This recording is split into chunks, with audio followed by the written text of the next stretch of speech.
नमस्कार बच्चों। आज की हमारी जो क्लास है वो बीए थर्ड ईयर के बच्चों के लिए है और उनका पेपर है सेकंड। हमने इससे पहले जो वीडियो डाउनलोड किया था उसमें हमने आपको निबंधात्मक प्रश्न और वस्तुनिष्ठ परीक्षण के बारे में बताया है कि निबंधात्मक परीक्षण क्या होता है और वस्तुनिष्ठ परीक्षण क्या है। उसको अलग अलग से हमने उसके गुण और दोष, उसकी विशेषताओं के बारे में अपने पहले वीडियो में अपलोड किया है। अब आज हम लोग पढ़ेंगे कि निबंधात्मक एवं वस्तुनिष्ठ परीक्षणों में क्या अंतर है। ठीक है, कि निबंधात्मक परीक्षण क्या होता है और वस्तुनिष्ठ परीक्षण क्या होता है। तो चलिए, निबंधात्मक और वस्तुनिष्ठ परीक्षणों के का तुलनात्मक अध्ययन करने से पहले हम थोड़ा सा निबंधात्मक परीक्षण के बारे में बता दें कि निबंधात्मक परीक्षण जो है वो ऐसे टाइप टेस्ट होता है जिसमें बच्चों को लिखने का उनका मौका दिया जाता है। उसमें कुछ ही गिने चुने प्रश्न होते हैं और उनको कुछ शब्दों में लिखना होता है। मान लीजिए 150 शब्द है, कुछ या तो विस्तृत क्वेश्चन होते हैं या लघुत्तरीय क्वेश्चन होते हैं, परंतु इसमें बच्चों को लिखने के लिए मौका दिया जाता है और बच्चों को उसका उत्तर उन्हें देना होता है। तो जो ये निबंधात्मक प्रश्न होते हैं वो उसमें ऐसे टाइप क्वेश्चन, तो मतलब उसमें किसी भी चीज़ के बारे में ऐसे लिखना है, विश्लेषण करना है, किसी भी चीज़ की व्याख्या करना है, आलोचना करना, इस टाइप के जो प्रश्न होते हैं वो निबंधात्मक प्रश्न हमारे कहलाते हैं। और वस्तुनिष्ठ प्रश्न भी जो है वो भी हमारा एक परीक्षण का तरीका है, लेकिन जो वस्तुनिष्ठ परीक्षण या ऑब्जेक्टिव टाइप जिसको हम कहते हैं, ये इसमें प्रश्नों की संख्या बहुत ज़्यादा होती है।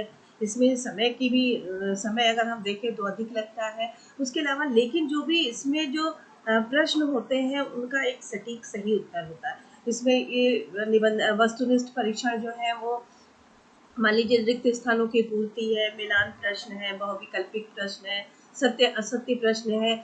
ठीक है, जो इस टाइप के जो क्वेश्चंस होते हैं जिनके जो उत्तर है वो बिल्कुल वही सटीक उत्तर होते हैं, इसमें कोई भी हेर फेर नहीं होता है। तो जो इस टाइप के प्रश्न होते हैं वो हमारे वस्तुनिष्ठ परीक्षण कहलाते हैं।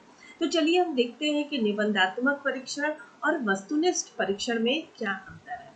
तो सबसे पहली चीज है रचना के आधार पर। यदि हम देखें कि हमारा जो पहला पॉइंट है वो है रचना, यानी कि रचना के यानी कि जब हम इस परीक्षण का निर्माण करते हैं, है ना, तो उसके समय हमें क्या दोनों में अंतर नजर आता है।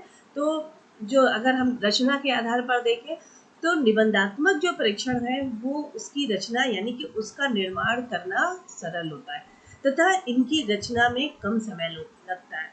क्यों? क्योंकि जब हम जो भी परीक्षक हैं जो भी इस परीक्षण का निर्माण करते हैं निबंधात्मक या ऐसे टाइप टेस्ट का, उसमें क्या होता है कि जो जब उनका निर्माण कर रहा है तो हमको जाहिर सी बात है 5 प्रश्नों का उत्तर बच्चों को देना है, या कोई भी लॉन्ग क्वेश्चन है वो 4 उत्तर देने हैं उनको। तो वो हम पूरा सिलेबस भी कवर नहीं कर रहे हैं, हम गिने चुने हमें 10 प्रश्न रखने हैं क्योंकि हमें केवल बच्चों से 5 प्रश्नों का ही उत्तर चाहिए। तो हम बहुत ज़्यादा क्वेश्चनों की संख्या नहीं रखते। तो इसलिए जब हम प्रश्नों की संख्या कम रखेंगे तो क्या है कि हमें समय भी कम लगेगा और हमें उसको रचना करने में भी आसान होगा। हम कोई भी अपने हिसाब से हम जल्दी से 5, 6, 8, 10 क्वेश्चन हम कर लेंगे और बच्चों को 5 क्वेश्चन करना है या 6 क्वेश्चन करना है, उसके आधार पर हम बच्चों को परीक्षण करने को देते हैं। तो क्या है कि ये जो निबंधात्मक परीक्षण है उसकी रचना यानी उसका निर्माण करना सरल होता है और इसमें समय भी कम लगता है। जबकि अगर हम वस्तुनिष्ठ परीक्षण में देखें तो वस्तुनिष्ठ परीक्षण क्या है, इसकी रचना कठिन होती। क्यों कठिन होती? क्योंकि मान लीजिए आपका पेपर में 100 क्वेश्चंस दिए हुए हैं, तो 100 क्वेश्चन में समय भी आपका अधिक लगेगा, धन भी अधिक लगेगा क्योंकि पेज आपके ज़्यादा लग रहे हैं, शक्ति भी ज़्यादा लगेगी और जो निर्माण जो बना रहा है जो परीक्षक है उसको थोड़ी कठिनाई भी होती है। उसे पूरा सिलेबस देखना पड़ता है कि हम उसमें से कितने क्वेश्चन लें, कितने कैसे करें, क्योंकि हमें जो प्रश्नों की संख्या होती है ना वो काफ़ी अधिक होती है। इसकी वजह से जो है उनको बनाने में, उसको निर्माण करने में थोड़ी कठिनाई होती है, समय भी अधिक लगता है, धन भी अधिक लगता है और मेहनत तो लगती ही है। ठीक है, तो यदि हम रचना के आधार पर देखें तो निबंधात्मक परीक्षण सरल और कम समय वाला होता है, लेकिन वस्तुनिष्ठ परीक्षण की रचना कठिन होती है और समय, धन व शक्ति की भी इसमें अधिक आवश्यकता होती है। अगला हमारा पॉइंट है अंकन के हिसाब से। अंकन का मतलब जब हम अंक प्राप्त प्रदान करते हैं, उस परीक्षक जब एग्जाम लेता है तो परीक्षार्थी की जो बुकलेट होती है उसमें जब अंक प्रदान किया जाता है तो क्या होता है कि इसका अंकन कठिन होता है। विषय का ज्ञाता ही अंकन कार्य कर सकता है।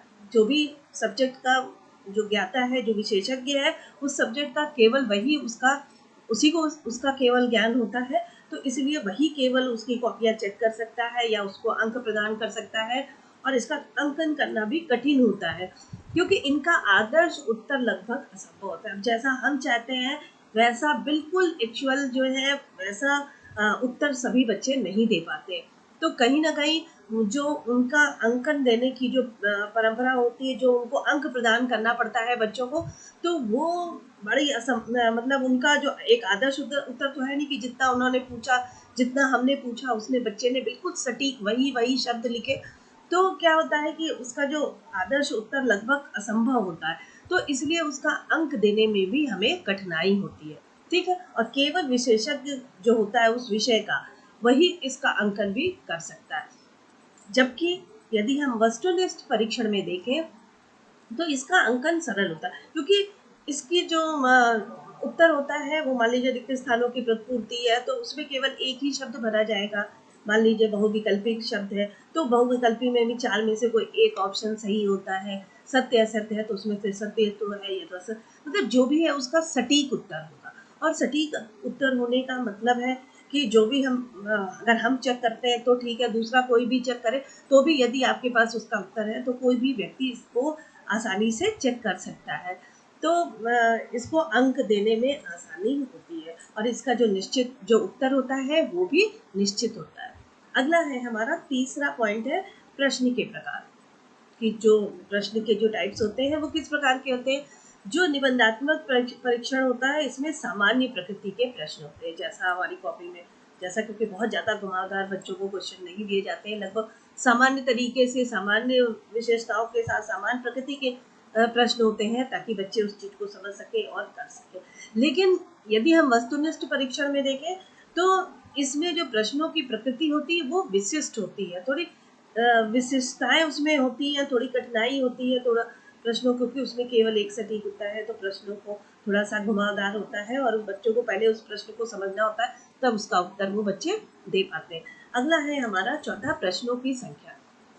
निबंधात्मक परीक्षण हमने बताया जैसे कि गिने चुने प्रश्न आपको करने हैं, 4 लॉन्ग करने हैं या 10 में से 5 आपको लॉन्ग करने हैं, तो हम जो है वो प्रश्नों की संख्या हमें बहुत ज़्यादा नहीं रखनी। हमें उसके लिए 50 क्वेश्चन तो हम रखेंगे नहीं, क्योंकि हमें बच्चों से केवल हमें 5 प्रश्नों के उत्तर चाहिए, तो हमें 50 प्रश्न रखने का कोई मतलब नहीं। तो इसीलिए जो भी निबंधात्मक परीक्षण होते हैं उसमें जो प्रश्न होते हैं उनकी संख्या कम होती है, परंतु जो ऑब्जेक्टिव प्रश्न होते हैं इसमें प्रश्नों की संख्या बहुत अधिक होती है, क्योंकि इसमें एक एक नंबर के क्वेश्चन होते हैं, आधे आधे नंबर के क्वेश्चन होते हैं। तो अगर हमारा टोटल जो है वो 50 नंबर का है तो हमें उसी के आधार पर हमें प्रश्न रखना पड़ता है, तो इसलिए जो हमारी प्रश्नों की संख्या है वो अधिक होती है। अगला हमारा पॉइंट है प्रशासन। प्रशासन मतलब जब हमने परीक्षण का निर्माण कर लिया तो उसे हमें किस प्रकार से प्रशासित करना, कैसे बच्चों को देना है ताकि बच्चे उस चीज को करें। तो निबंधात्मक परीक्षण में जब प्रशासन होता है तो वो सरल होता है, क्योंकि उसमें बहुत ज़्यादा कोई घुमावदार क्वेश्चंस नहीं होते हैं, बहुत ज़्यादा बच्चों को निर्देश देने की आवश्यकता नहीं होती है, तो इसलिए इसका जो प्रशासन होता है वो सरल होता है। और विशिष्ट निर्देशों की इसमें कोई आवश्यकता नहीं होती है कि आपको ये वाले क्वेश्चन ऐसे करने हैं या आपको इतने क्वेश्चन करने हैं, ठीक है। लेकिन जो हमारे वस्तुनिष्ठ परीक्षण होते हैं इसमें इनके प्रशासन में विशिष्ट निर्देशों की आवश्यकता होती है, इसीलिए इनका प्रशासन जो है वो कठिन होता है। जब उसको हम बच्चों को देते हैं तो उसमें जो निर्देश होते हैं वो भी बच्चों को समझाना बहुत जरूरी होता है, नहीं तो बच्चे उस चीज को सही तरीके से नहीं कर पाएंगे। तो इसीलिए उसके प्रशासन में जो है वो विशिष्ट निर्देशों की आवश्यकता होती है और इसीलिए इसका प्रशासन जो है वो कठिन होता है। प्रशासन से मतलब जब हमने उसको बच्चों को करने के लिए दिया वो प्रशासन हमारा कहलाता है, ठीक है। अगला हमारा पॉइंट है भाषा तथा सुलेख, कि जो निबंधात्मक परीक्षण है उसमें भाषा तथा सुलेख का महत्वपूर्ण स्थान होता है। ऐसे टाइप के क्वेश्चन है उसमें बच्चों की राइटिंग बहुत मायने रखती है कि बच्चे ने किस तरह से उसमें लिखा हुआ है, अच्छी राइटिंग है तो बच्चों को नंबर थोड़े अच्छे मिलते हैं। अच्छी लैंग्वेज इस्तेमाल किया, अच्छे से भाषा का प्रयोग किया हो, गलत टूटे फूटे शब्दों का प्रयोग किया हो तो उसमें निश्चित सी बात है कि उसमें किसी भी प्रकार का कोई नंबर नहीं मिलेगा। तो जो भी निबंधात्मक परीक्षण है उसमें जो है वो भाषा तथा सुलेख का बहुत महत्वपूर्ण स्थान होता है, क्योंकि उसमें बच्चों को प्रश्न के उत्तर देने के लिए उन्हें काफ़ी कुछ लिखना पड़ता है।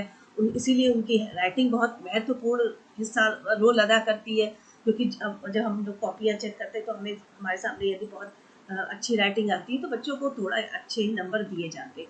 ठीक है, तो इसीलिए निबंधात्मक परीक्षण में भाषा तथा सुलेख का महत्वपूर्ण स्थान होता है, जबकि वस्तुनिष्ठ परीक्षण में इसका कोई महत्व नहीं होता, क्योंकि उसमें गिने चुने एक आध वर्ड्स लिखने हैं। मान लीजिए सत्य असत्य, उस पर तो आपको टिक करना है। रिक्त स्थानों की पूर्ति अगर एक शब्द का प्रयोग करना है तो करना है। बाकी मिलान वाले प्रश्न होते हैं, बहुविकल्पिक है। तो इस टाइप के जो प्रश्न हैं उसमें हमें कहीं भी भाषा या सुलेख का कोई हमारे लिए महत्व नहीं होता। हमें इसमें कुछ भी लिखना नहीं है, हमारी राइटिंग का कोई महत्व नहीं होता है। अगला हमारा पॉइंट है अनुमान का प्रभाव। जो हमारे निबंधात्मक परीक्षण, उसमें हम किसी प्रकार का गैस नहीं कर सकते, कोई अनुमान नहीं लगा सकते कि तुक्का जिसको हमने कहा वो लगा लें, क्योंकि इसमें अनुमान से उत्तर नहीं लिखा जा सकता। इसमें हमें कम से कम 4 पेज लिखना है तो हमें 4 पेज अनुमान से नहीं लिखना, हमें किसी भी उस चीज का, तो इसमें हम किसी भी प्रकार का कोई भी धोखा नहीं दे सकते। ठीक है, लेकिन ऑब्जेक्टिव प्रश्न में क्या होता है कि बच्चों को नहीं भी आता है लेकिन तुक्के से उस पर टिक लगा देते हैं और बाई चांस उनका वो क्वेश्चन सही भी हो जाता। तो बहुत से बच्चे ऐसा ही करते हैं कि जो ऑब्जेक्टिव प्रश्न होते हैं उसमें वो अनुमान से प्रश्नों के उत्तर दे देते हैं। ठीक है, और चाहे वो उनको आता हो या ना आता हो, लेकिन एक अनुमान, एक तुक्का वो लगा करके उस प्रश्न का उत्तर दे देते हैं और शायद वो उनका सही भी हो जाता है। अगला हमारा पॉइंट है वस्तुनिष्ठता। वस्तुनिष्ठता, जो निबंधात्मक परीक्षण है ये कम वस्तुनिष्ठ परीक्षण होते हैं, जिससे मापन की जो व्यक्तिगत त्रुटि होती है वो अधिक होती है। ठीक है, जो इसका जो परीक्षण होता है वो वस्तुनिष्ठ कम होता है, और इसीलिए जो उसमें जो त्रुटि होने की जो व्यक्तिगत जो पर्सनल एरर्स होते हैं वो बहुत ज्यादा होते हैं। जबकि जो वस्तुनिष्ठ परीक्षण होते हैं इनमें मापन की व्यक्तिगत त्रुटियां नहीं होती, क्योंकि इसमें गिने चुने सटीक उत्तर होते हैं। इसमें और जो पर्सनल हमारी जो कुछ गलतियां होती हैं वो सब इसमें देखने का मौका नहीं मिलता, तो इस टाइप की इसमें कोई भी गलती नहीं होती है। अगला है विश्वसनीयता। विश्वसनीयता, जो निबंधात्मक परीक्षण है ये कम विश्वसनीय होते हैं। इसमें मापन की चर त्रुटियां अधिक होती हैं, क्योंकि ये विश्वसनीय कम होते हैं। जरूरी नहीं आज आपका मूड सही है तो आपने 4 पेज लिख दिया, दोबारा जब आप लिखने बैठे हो सकता है जो चीज आपने पहले 4 लाइन में और बढ़ा के लिखी थी वो दोबारा आप भूल जाए, तो कहीं ना कहीं उनके अंकों में हेरफेर हो जाएगी। तो ये जो परीक्षण है, कभी आप बड़े मूड से बहुत 2-4 और चीज अच्छे से या आपने बहुत अच्छे से याद किया है तो आपने एक बार बहुत अच्छा लिख दिया, लेकिन जब दोबारा फिर आपको वही चीज करने को दिया गया तो आपको आधी चीज याद रही, आधी चीज आप भूल गए और उस चीज को आप नहीं कर पाए। तो कहीं ना कहीं ये जो परीक्षण होता है ये इसकी जो विश्वसनीयता होती है वो कम होती है निबंधात्मक परीक्षण में। लेकिन जो वस्तुनिष्ठ परीक्षण है वो ज्यादातर विश्वसनीय होते हैं। आपने रटा, आपने कोई चीज या जो आपने उत्तर लगाया है अनुमान से भी मान लीजिए लगाया, क्योंकि जब दोबारा आपको फिर थोड़ी देर बाद करने को दिया तो आपने वही चीज आपने दोबारा कर दी। तो कहीं ना कहीं आपके जो ये परीक्षण होते हैं ये विश्वसनीय होते हैं। इसमें अंकों में विश्वसनीयता बनी होती है, तो ये जो हमारा वस्तुनिष्ठ परीक्षण होता है इसको हम कह सकते हैं कि वो विश्वसनीय होते हैं। अगला हमारा है वैधता। जो वैधता है ये अपेक्षाकृत कम होता है जो निबंधात्मक परीक्षण में, क्योंकि जिस उद्देश्य के लिए बनाया गया वो कहीं ना कहीं वो उद्देश्य से हट जाता है।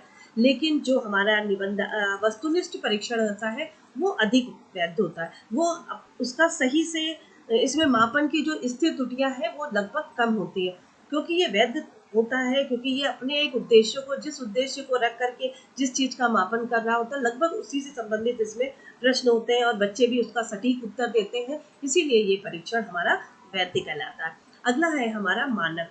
जो एक मानक तैयार करना इसके लिए निबंधात्मक परीक्षण के लिए कठिन होता है और इसमें व्याख्यात्मक त्रुटियां बहुत अधिक होती है।